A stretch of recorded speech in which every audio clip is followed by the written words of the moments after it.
सामने हाजिर हूँ एक नए विषय को लेकर। और जैसा कि मैं कहूँगी कि बहुत ही महत्वपूर्ण विषय है। हाँ भाई, यह बहुत ही महत्वपूर्ण विषय है इतिहास के लिए, सामान्य ज्ञान के लिए और सीख लेने के लिए। आज हम नेपोलियन बोनापार्ट पढ़ेंगे, लेकिन नेपोलियन बोनापार्ट को पढ़ने के लिए एक क्लास काफी नहीं होता है। बहुत सारे रूप में नेपोलियन बोनापार्ट को हम पढ़ते हैं, समझते हैं। लेकिन आज हमने जिस टॉपिक को लिया है वह नेपोलियन बोनापार्ट प्रथम कौंसल के रूप में, आज इस रूप में इनकी हम बात करेंगे। हमने फ्रांस की क्रांति पढ़ी कि किस तरह फ्रांस में पुरातन व्यवस्था को हटाकर एक नए व्यवस्था के लिए एक क्रांति हुई थी। किस तरह से फ्रांस की राजनीतिक अवस्था, सामाजिक अवस्था, धार्मिक अवस्था किस तरह चरमरा गई थी और उसके परिणाम स्वरूप क्या हुआ था, फ्रांस में क्रांति हुई थी। उस समय विश्व के लगभग मैक्सिमम देश में राजतंत्रात्मक व्यवस्था थी, राजतंत्र। और फ्रांस की क्रांति में पहली बार ऐसा हुआ कि पूरे विश्व को यह संदेश दिया गया कि राजतंत्रात्मक व्यवस्था अब नहीं चलेगी, निरंकुश शासन या स्वेच्छाचारी शासन का अब यहाँ कोई महत्व नहीं दिया जाएगा। ये एक यही संदेश था फ्रांसीसी क्रांति का। स्वतंत्रता, समानता और बंधुत्व, सभी लोग एक बराबर हैं, कोई विशेषाधिकार वर्ग नहीं है और कोई शोषित वर्ग नहीं है। यह संदेश था और इसी पर फ्रांस की क्रांति हुई। 1789 में फ्रांस की क्रांति हुई और इसके बाद अगर हम ये कहें कि बस क्रांति हुई और फ्रांस में एकदम से शांति सुव्यवस्था बन गई और गणतंत्रात्मक शासन का वहाँ शुरुआत हो गई, तो ऐसी बात नहीं हुई। ये अलग बात है, बोर्बो वंश का जो शासन था वहाँ वह समाप्त हो गया और जो क्रांतिकारी थे उन्होंने विभिन्न तरीकों से अनेक प्रयोग किए। उन्होंने शासन के क्षेत्र में नेशनल कन्वेंशन की स्थापना हुई, डायरेक्टरी की स्थापना हुई।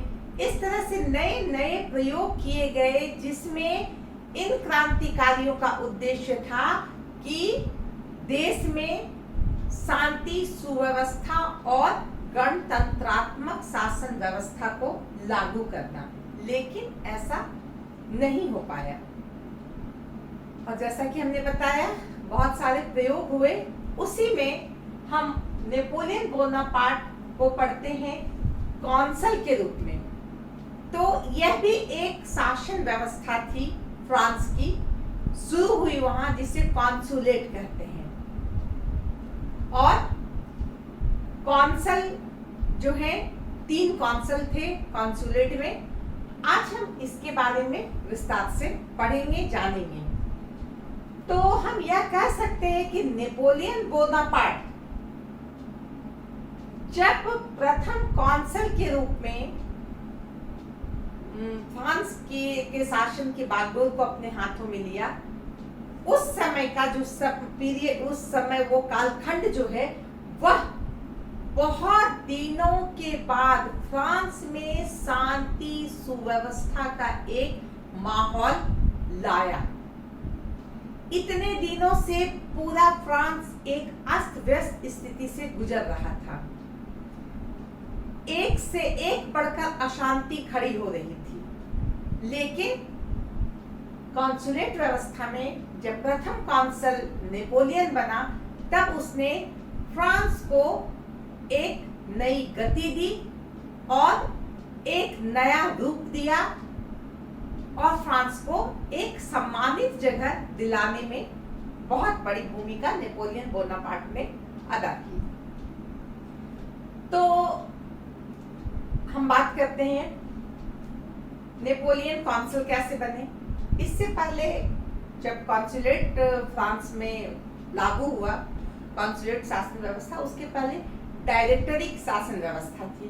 और हमने देखा है कि किस तरह नेपोलियन ने अपने बाहुबल से, अपने जो उनकी जो प्रतिभा थी उससे उन्होंने यूरोप के बहुत सारे देशों में विजय प्राप्त की और वहां पर वही समानता, स्वतंत्रता और बंधुत्व का उन्होंने उपदेश लागू किया।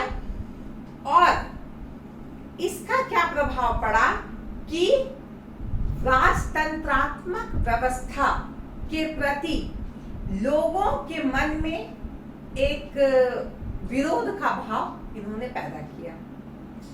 इसके विरोध में कुछ देश खड़े हो गए और यह जो है नेपोलियन बोनापार्ट के पक्के विरोधी हो गए। इसमें कौन कौन से देश थे? इंग्लैंड, ऑस्ट्रिया, पुर्तगाल, रूस, नेपल्स, तुर्की। ये देश जो है, इन देशों ने मिलकर एक गुट बना लिया नेपोलियन बोनापार्ट के खिलाफ। तो हम क्या देखते हैं कि जिस समय नेपोलियन बोनापार्ट डायरेक्टरी शासन में थे, उन्होंने अपनी विजयों से, अपनी बाहुबल से, अपनी प्रतिभा से जो परचम लहराया, उन्होंने जो अपने फ्रांस की प्रतिष्ठा बढ़ाई, इससे फ्रांस में जो डायरेक्टरी शासन में और भी जो सदस्य थे वह इनसे डर गए कि भाई ये उधर ही लड़ाई करता रहा, इधर आएगा तो हमारी खुद से खतरे में पड़ जाएगी। और इस बात को लेकर, इस बात की भनक नेपोलियन बोनापार्ट को भी पड़ी कि एक तो हम यहाँ इतना मेहनत कर रहे हैं फ्रांस की शक्ति, फ्रांस की प्रतिष्ठा, फ्रांस को समृद्ध बनाने में, और दूसरी तरफ डायरेक्टरी शासन जो है वह हमारे खिलाफ ही काम कर रही है। दूसरी तरफ नेपोलियन बोनापार्ट को यह भी पता चला कि इनके विरोध में यूरोप में एक नया गुट तैयार हो गया है। यह जान करके वह फ्रांस लौटे, जो अपने विजय अभियान में वो निकले हुए थे डायरेक्टरी शासन में, फ्रांस लौटे और इन्होंने यहाँ पे 10 नवंबर 1799 को 1799 में अपने बल से फ्रांस के शासन को अपने हाथों में ले लिया। और अब उनका जो उद्देश्य था वह था कि फ्रांस की जो ये दयनीय स्थिति है, यह अस्त व्यस्त स्थिति है, यह बहुत ही जर्जर स्थिति है, इससे हमें फ्रांस को निकालना है। तो फ्रांस के लिए बहुत दिन के बाद एक बहुत अच्छा समय आया। हम ये नहीं कह सकते हैं कि फ्रांस में गणतंत्रात्मक सरकार स्थापित हो गई, लेकिन हम यह कह सकते हैं कि फ्रांस को एक सुव्यवस्थित और शांतिपूर्वक शासन का एक समय मिला जिसमें वहां की जनता खुश थी। उसे ज्यादा जरूरत क्या थी? इस अस्त व्यस्त माहौल से निकल करके शांतिपूर्ण जीवन जीने की उन्हें ज्यादा आकांक्षा थी। तो इस तरह नेपोलियन बोनापार्ट ने प्रथम कॉन्सुलेट का शासन व्यवस्था वहां शुरू किया और इस दौरान उन्होंने फ्रांस को एक नया रूप दिया। जैसा कि मैंने बताया, फ्रांस की आंतरिक नीति, गृह नीति और विदेश नीति दोनों को उन्होंने बहुत ही तरीके से हैंडल किया, जिससे फ्रांस की स्थिति एक बार फिर से मजबूत स्थिति में दिखने लगी। तो सवाल आता है कि प्रथम कॉन्सल के रूप में नेपोलियन बोनापार्ट ने कौन सा काम किया? कौन सा काम किया जब पूछा जाएगा तब तो सिंपल सी बात है, गृह नीति और विदेश नीति दोनों की बात करनी होगी। कभी कभी आता है प्रथम कॉन्सल के रूप में नेपोलियन बोनापार्ट की क्या उपलब्धि थी? तो इनकी उपलब्धि कॉन्सल के रूप में क्या थी? फ्रांस सहयोगी को एक संतुलित आंतरिक नीति देना और एक मजबूत विदेश नीति देना, यह उनकी उपलब्धि थी। तो इस तरह से प्रथम कौंसल के रूप में नेपोलियन बोनापार्ट का के बारे में बहुत सारे प्रश्न पूछे जाते हैं। तो फ्रांस में जो ये कॉन्सुलेट व्यवस्था हुई और नेपोलियन बोनापार्ट जो फर्स्ट कौंसल बने, यह जो है 1799 से 1804 तक नेपोलियन प्रथम कौंसल बन करके उन्होंने फ्रांस के शासन को संभाला। आइए हम बात करते हैं कि उनकी विदेश नीति क्या थी। सबसे पहले गृह नीति हम बाद में बताएंगे, पहले विदेश नीति हम बताते हैं। सबसे पहले विदेश नीति में हमने अभी कहा कि नेपोलियन एक योद्धा था, उसे युद्ध से प्यार था। वह हमेशा अपने राष्ट्र के लिए सोचता था, उसके लिए हमेशा वह तैयार रहता था। उसने 14 साल की उम्र से ही वह सेना के संपर्क में आ गया, सेना में भर्ती हो गया और उन्होंने अपनी सैनिक प्रतिभा से जो सेना था उसे प्रभावित किया। जो उस समय के शासक वर्ग, जो भी प्रशासक वर्ग थे, उसे उन्होंने प्रभावित किया और विदेशों में भी अपनी बाहुबल का या अपनी योग्यता का उन्होंने परचम लहराया और दुनिया को दिखाया कि उनके पास कैसी उनकी जो बल बुद्धि कौशल है वह बहुत ही उच्च कोटि की है। एक बार उन्होंने यह भी कहा था कि मुझे युद्ध बड़ा प्रिय है। जिस तरह एक संगीतज्ञ को, संगीत गाने वाले को, बजाने वाले को वायलिन से प्यार होता है, उसी तरह मुझे भी युद्ध से प्यार है। इसका मतलब क्या है कि नेपोलियन मुख्य रूप से एक योद्धा था, एक विजेता था। और जब वो एक विजेता ही था तो फिर क्या बात है, उसे अपने फ्रांस को समृद्ध करना, उसको मजबूत बनाना, उसे विस्तार देना, इसका प्रथम उद्देश्य तो होगा ही। डायरेक्टरी शासन तक इन्होंने फ्रांस को मजबूती देने के लिए इनका सैनिक अभियान चलता ही रहा। लेकिन जब कौंसल के पद पर, प्रथम कौंसल, फर्स्ट कौंसल के पद पर ये बैठे, आसीन हुए, तब इन्होंने विदेश नीति के लिए क्या किया? तो सबसे पहले हम कहेंगे इटली का अभियान। इटली का अभियान क्या था? ऑस्ट्रिया एक देश था फ्रांस के बगल में। ऑस्ट्रिया ने क्या किया था?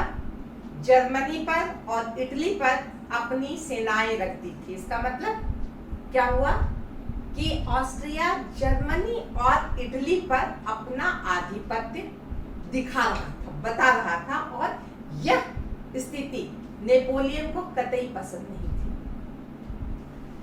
नेपोलियन ने सोचा कि पहले जर्मनी के तरफ से ही आक्रमण किया जाए, लेकिन उन्होंने इसे कैंसिल कर दिया और उन्होंने क्या किया?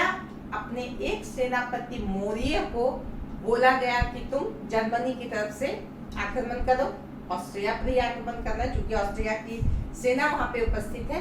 और खुद नेपोलियन स्वयं इटली के तरफ आक्रमण करने चला गया, जो बहुत आसान नहीं था।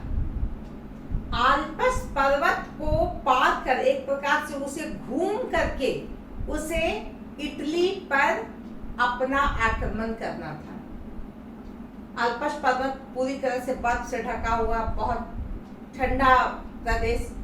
उस समय 40,000 सैनिकों के साथ नेपोलियन ने अपना अभियान इटली की तरफ शुरू किया और बर्नार्ड दर्रे की तरफ से, जो कि बहुत ही खतरनाक दर्रा, यानी कि दो पहाड़ों के बीच का जो क्षेत्र है, उधर से निकल करके नेपोलियन ने इटली पर आक्रमण किया। और हमने क्या देखा कि एक सेनापति और मोरिये थे, या मोरिये कह सकते हैं उनको, वो उन्होंने जर्मनी की तरफ से आक्रमण किया। दोनों का उद्देश्य, दोनों ऑस्ट्रिया पर ही एक प्रकार से वो आक्रमण कर रहे थे, क्योंकि ऑस्ट्रिया की सेना वहां थी।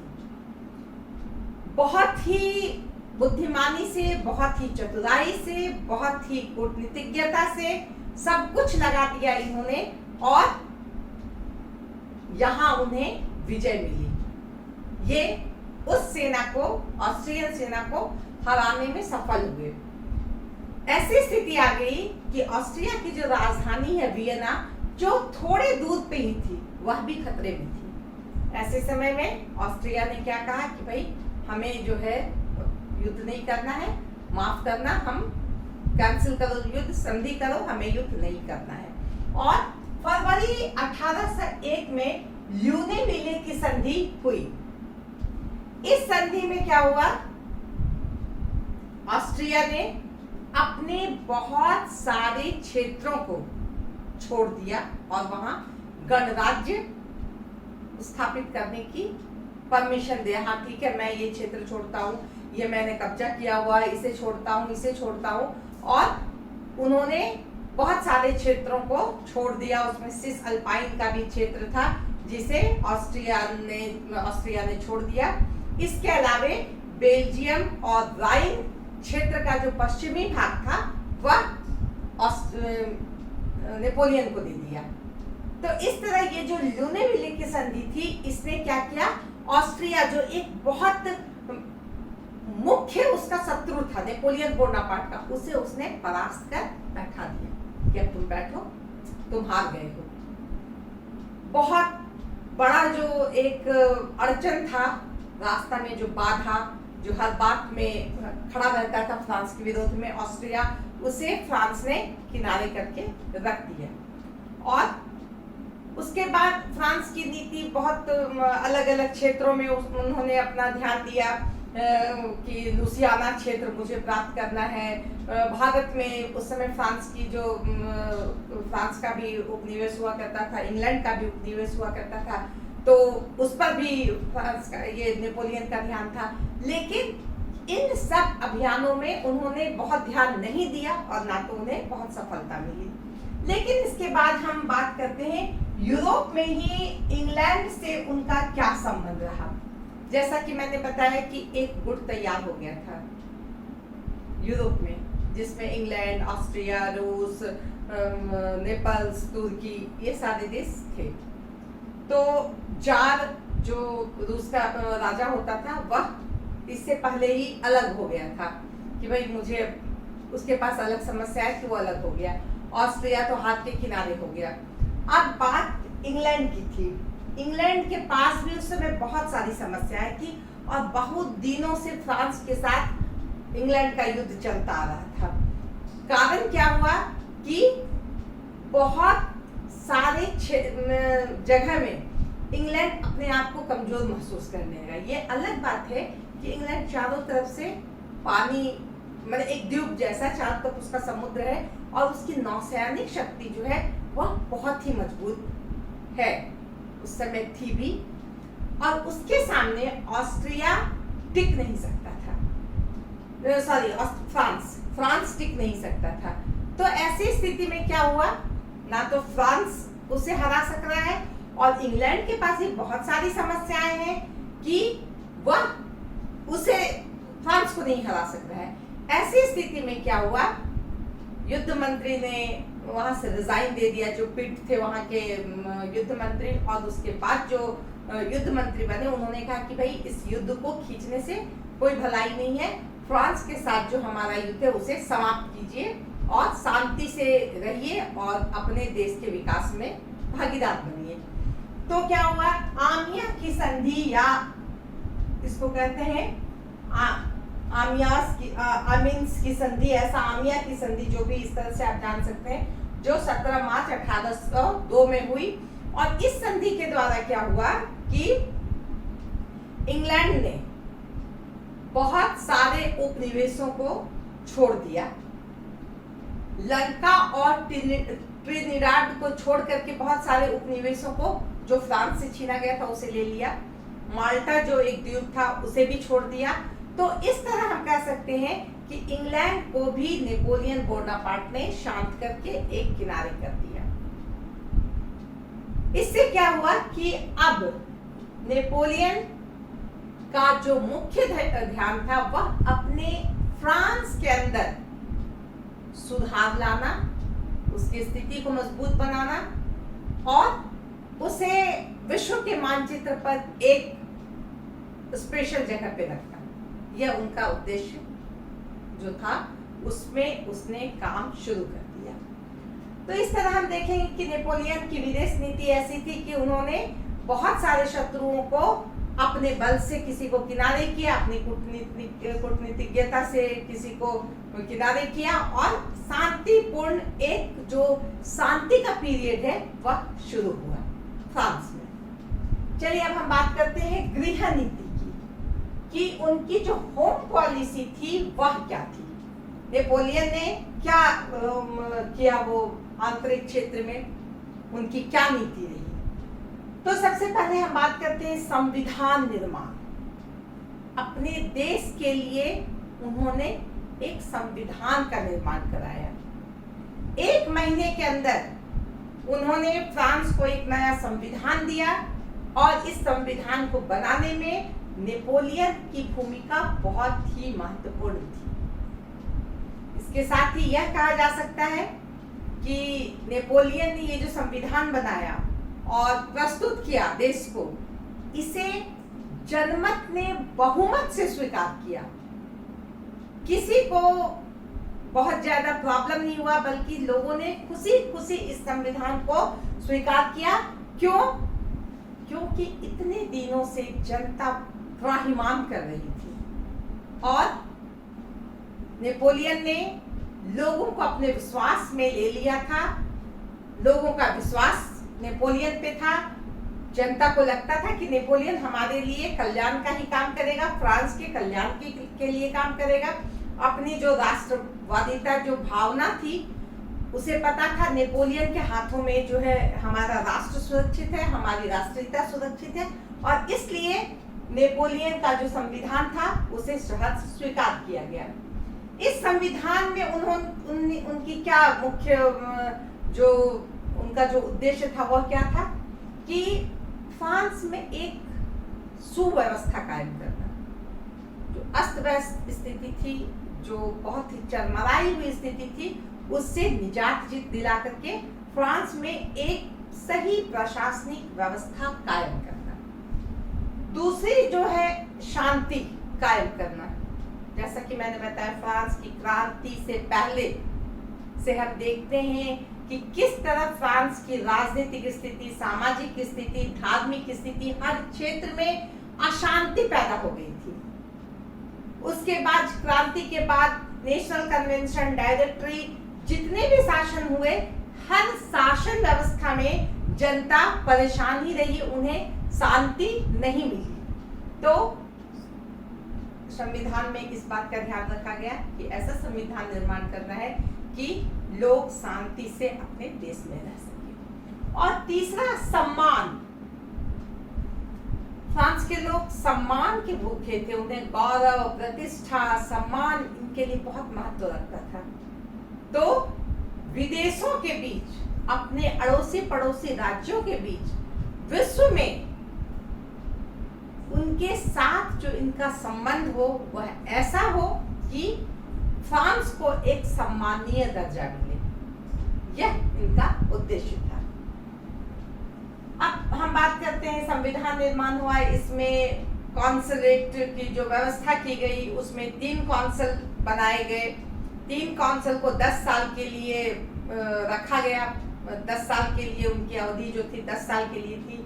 और नेपोलियन को जो है प्रथम कौंसल बनाया गया और नेपोलियन के हाथ में सारी की सारी शक्तियां आ गई। चाहे वो मंत्री को नियुक्त करने की शक्ति हो, चाहे वो बड़े अधिकारियों की नियुक्ति हो, चाहे राजदूत की नियुक्ति हो, चाहे न्यायाधीशों की नियुक्ति हो, सभी महत्वपूर्ण पदों पर नियुक्ति किसके द्वारा होती थी?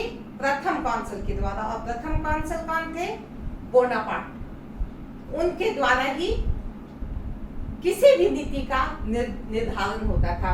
किसी देश से युद्ध करना है, संधि करना है, या फर्स्ट कौंसल के हाथ में था। संविधान में सुधार करना है क्या नहीं करना है, यह प्रथम काउंसिल के हाथ में था। इस तरह हम देखते हैं कि इस संविधान में प्रथम काउंसिल के हाथ में पूरी की पूरी शासन की शक्ति दे दी गई थी। पूरी जो एक प्रकार से केंद्रीकृत थी शक्ति, नेपोलियन के हाथों में सारी शक्ति थी। तो इस तरह से संविधान का निर्माण हुआ। इसमें एक महत्वपूर्ण जो है, इसमें 4 संविधान निर्माण के लिए 4 भाग बनाए गए। इसमें राज्य परिषद, कॉन्सुलेट, व्यवस्थापिका सभा और सीनेट, ये 4 विभाग थे जिनका काम था संविधान निर्माण के लिए किसी विषय पर जो है किसी विषय को चुनना, उस पर बहस करना, उसको देखना कि वो संविधान के तहत है कि नहीं, नियम के तहत है कि नहीं। और सीनेट के द्वारा इन तीनों, ट्रिब्यूनेट हुआ, राज्य परिषद हुआ या व्यवस्थापिका सभा, इसके सदस्य जो थे वह सीनेट के द्वारा चुने जाते थे। सीनेट में 8 सदस्य होते थे और ये जो सीनेट के सदस्य थे यह प्रथम काउंसिल के द्वारा चुने जाते थे। तो इस तरह हम देखते हैं कि ऐसी व्यवस्था की गई थी कि व्यवस्थापिका जो है उसकी मुख्य शक्ति जो है वह भी प्रथम काउंसिल के हाथ में ही थी। तो इस तरह हम देखते हैं संविधान निर्माण जो किया गया उसमें लोक कल्याण की बात रखी गई, सोची गई। ये अलग बात है कि एक प्रकार से फिर से बुर्बो वंश में जो राजा के पास शक्ति थी वही शक्ति नेपोलियन के पास भी आ गई। लेकिन यहाँ पे हम क्या देखते हैं, यहाँ समानता की बात कही गई थी। किसी भी पद के लिए कोई विशेषाधिकार वर्ग वाले उस पद के लिए नहीं थे। कोई भी व्यक्ति को योग्य व्यक्ति जो किसी भी वर्ग से आला हो, वह अगर योग्य है तो उस पद पे बैठ सकता है। यह खास बात थी। नहीं तो अगर हम कहें व्यवस्था को लेकर के तो बहुत बार आलोचना की जाती है कि नेपोलियन ने जो प्रथम काउंसिल के रूप में अपनी जो जगह बनाया वह बुर्बो वंश के राजा के बराबर ही था। लेकिन यहाँ पे उन्होंने स्वतंत्रता को तो हम नहीं कहेंगे, समानता को इन्होंने जरूर महत्व दिया। अब हम बात करते हैं केंद्रीकृत प्रशासन। अभी मैंने बताया केंद्रीकृत प्रशासन क्या था, जितनी भी शक्ति थी, जितनी भी पावर इनके पास से ही निकलती थी। एक समय था जब फ्रांस के प्रांतों में स्थानीय संस्थाएं होती थी जो वहां का शासन देखती थी। अब इन स्थानीय संस्थाओं की शक्ति को कमजोर कर दिया गया और अपने हाथों में ही पूरी शक्ति ली गई। वहां पे प्रीफेक्ट, सब प्रीफेक्ट पदों पे नियुक्ति की गई जो उस प्रांत की का शासन देखता था। वो प्रीफेक्ट या सब प्रीफेक्ट जो था वह फर्स्ट काउंसिल के प्रति जिम्मेवार था, ना कि जनता के प्रति। जबकि पहले जो स्थानीय संस्थाएं थी वह जनता द्वारा निर्वाचित होती थी, तो वह जनता के प्रति जिम्मेवार थी।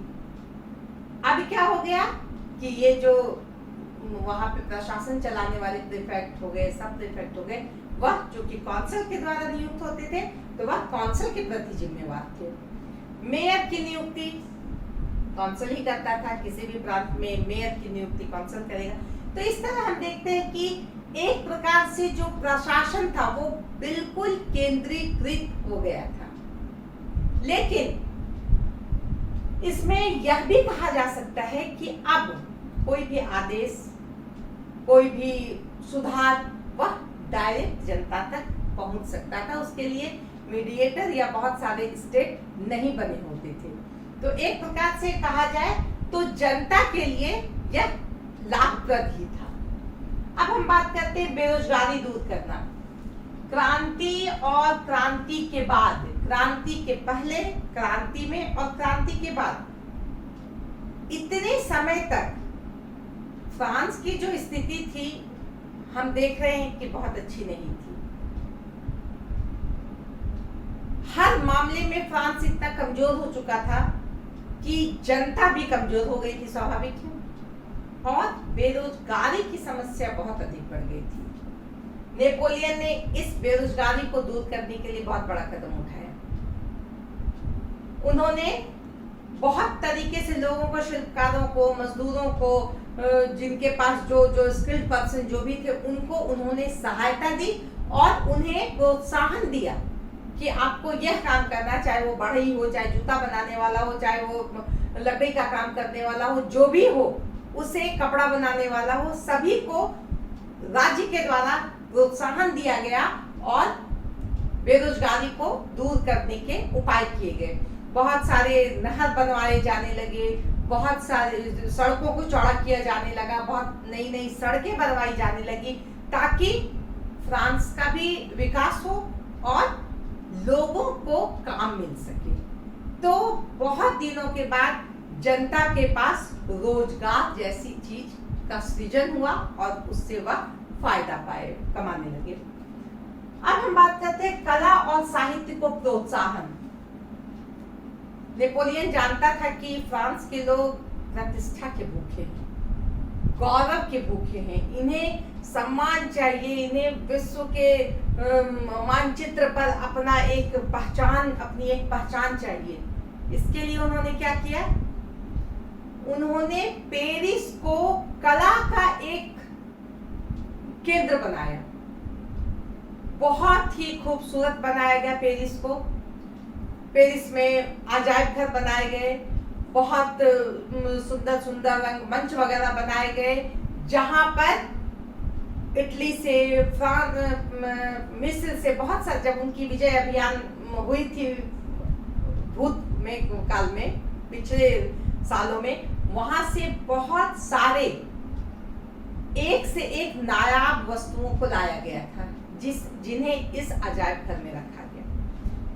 बहुत बड़ा पुस्तकालय बनवाया, जिसमें जब ये विजय अभियान में निकले थे तो साहित्य के बड़े बड़े साहित्य ग्रंथ, पांडुलिपि को भी उन्होंने वहां से लाया और इन पुस्तकालय में उनसे रखा, जो ज्ञान के एक केंद्र थे।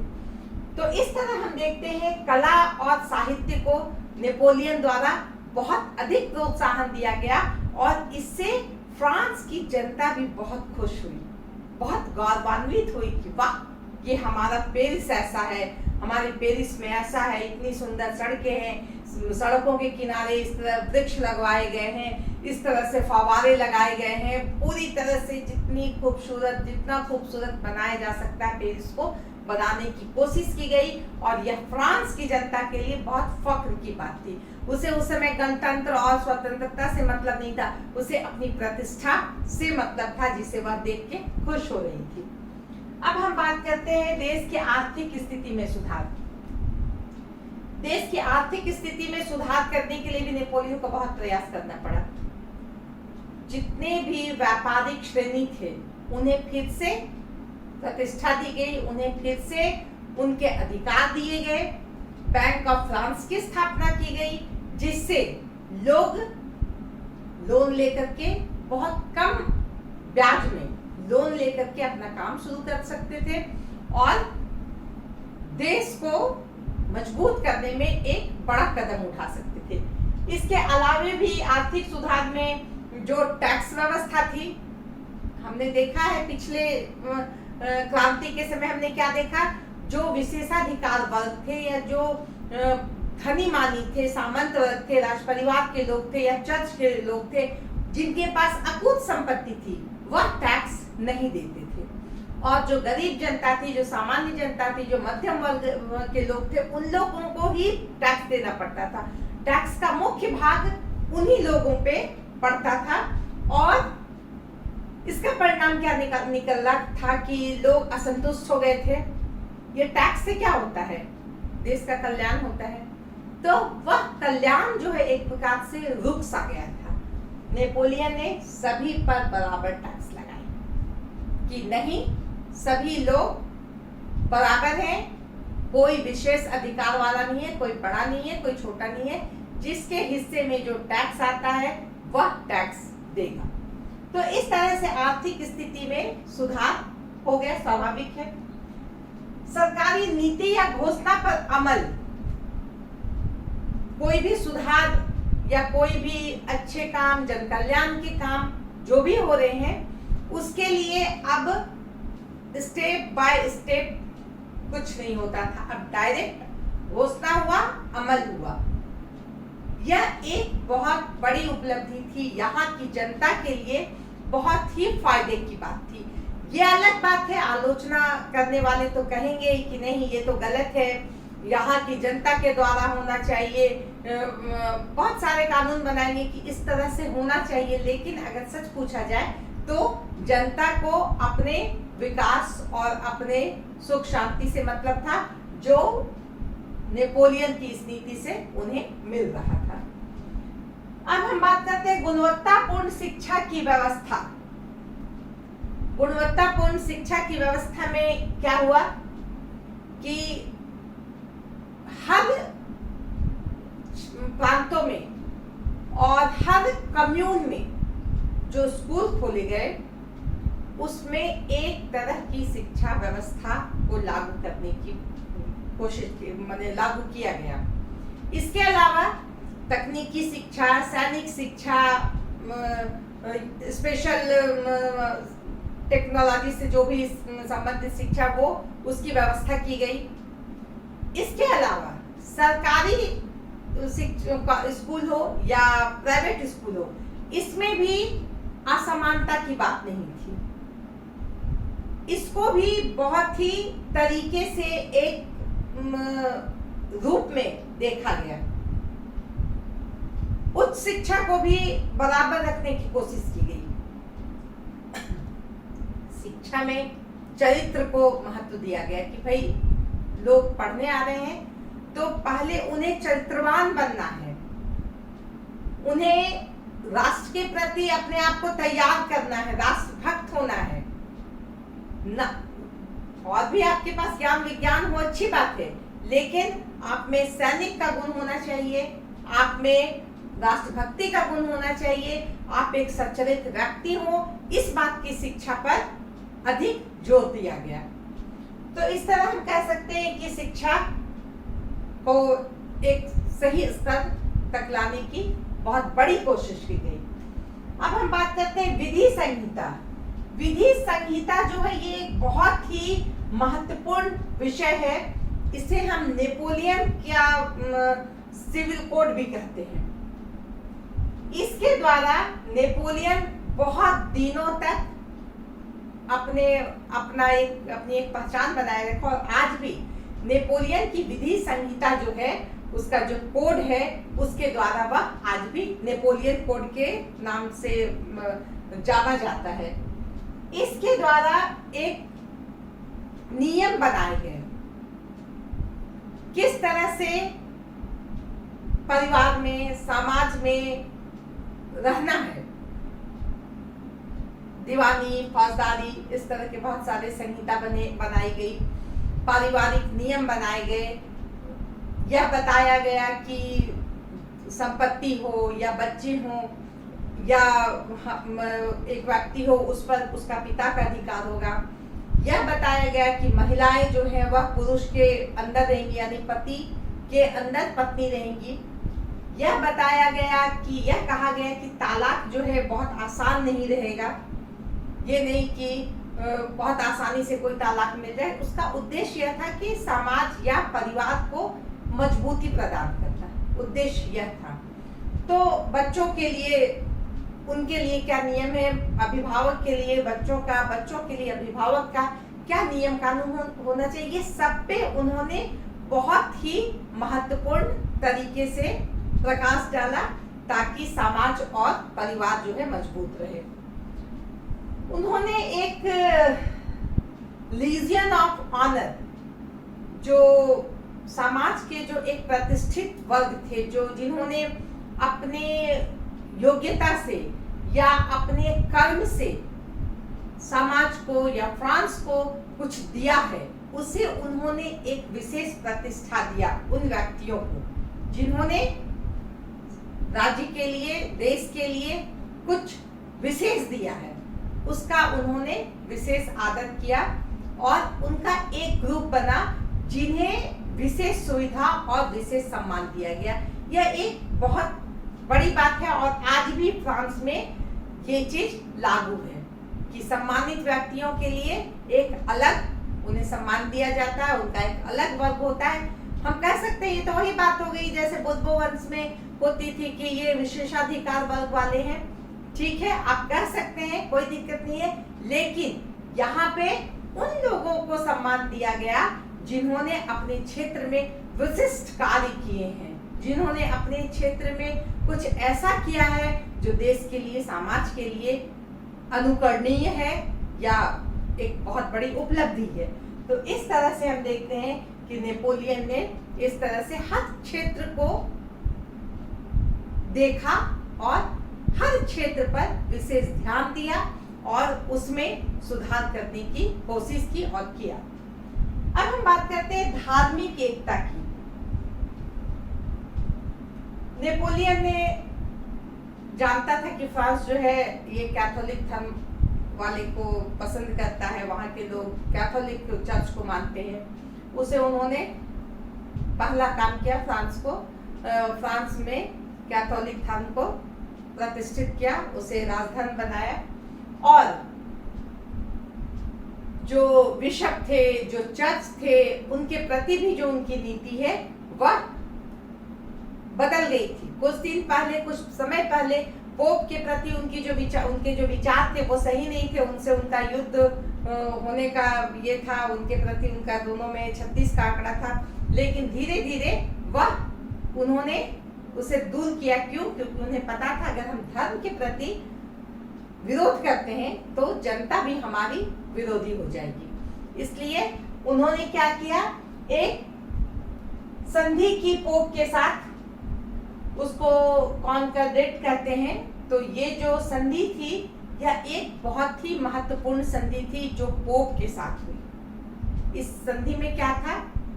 इस संधि में था कि आप जो है चर्च पे अपना अधिकार, जो चर्च की पहले जमीन होती थी, चर्च होते थे, उस पे पोप का अधिकार रहता था, वह नहीं रहेगा। ये यहाँ पे कैथोलिक धर्म जो है यहाँ की फ्रांस का धर्म हो गया है। लेकिन आप यह नहीं सोचेंगे कि चर्च की जमीन या चर्च पर जो है आपका अधिकार रहेगा। ठीक है। दूसरा, बिशप की नियुक्ति मैं करूंगा, मैं फर्स्ट काउंसिल हूँ, मैं बिशप की नियुक्ति करूंगा। आपको सिर्फ एक मुहर लगा देना है, ज्यादा आपको कुछ नहीं करना है। इसी तरह से बिशप को, जब मैं बिशप की नियुक्ति करूंगा तो उस बिशप को राष्ट्रीयता को लेकर शपथ लेनी पड़ेगी कि मैं राष्ट्र विरोधी काम नहीं करूंगा, मैं कोई भी ऐसा काम नहीं करूंगा जो राष्ट्र के विरोध में हो और इसके बदले में राज्य के द्वारा उन्हें वेतन भी दिया जाएगा। तो इस तरह पाइस 7th के टाइम में यह संधि हुई नेपोलियन और पाइस 7th के बीच में, और इस तरह से धर्म के क्षेत्र में शांति लाई गई। क्योंकि हम देखते हैं कि धर्म के नाम पर भी बहुत ही अशांति फ्रांस में छाई हुई थी, लेकिन इसके द्वारा, इस संधि के द्वारा फ्रांस में धर्म के क्षेत्र में भी शांति का जो आगाज हुआ। इस तरह हम देखते हैं कि नेपोलियन ने अपनी बुद्धिमत्ता से, अपनी योग्यता से फर्स्ट काउंसिल के पद पर बैठ करके उन्होंने एक बहुत अच्छा, बहुत ही सफल प्रशासन शुरू किया और लोगों को दिया। जैसा कि हम जानते हैं कि नेपोलियन जब काउंसिल बना तो बहुत सारे उसके विरोधी भी थे, जैसे बोर्बो वंश के जो राजघराने के लोग थे वो भी इनसे नहीं पसंद करते थे। जो बहुत सारे क्रांतिकारी जैकोबिन्स दल के थे, चाहे डायरेक्टरी के शासन के थे, बहुत सारे लोग, सामंत वर्ग थे, बहुत चर्च के लोग थे, सारे लोग इनका विरोध करते थे। इन्होंने यह भी एक बहुत बड़ा काम किया कि इन सबों को एक साथ लेकर चलने की कोशिश की, सबों को उसके अनुसार उन्हें संतुष्ट किया। बहुत सारे सामंत या बहुत सारे राजघराने के जो लोग थे वह क्रांति के समय भाग गए थे दूसरे देश, उन्हें बुलाया गया कि भाई आइए। इनकी जमीनों पर किसानों का कब्जा हो गया था। इन्होंने किसानों से वो जमीन नहीं ली कि ठीक है कब्जा हो गया है या उन्होंने औने पौने दाम में खरीदी है, ये जमीन तुम्हारी है। तो इस तरह किसान भी उनके साथ थे।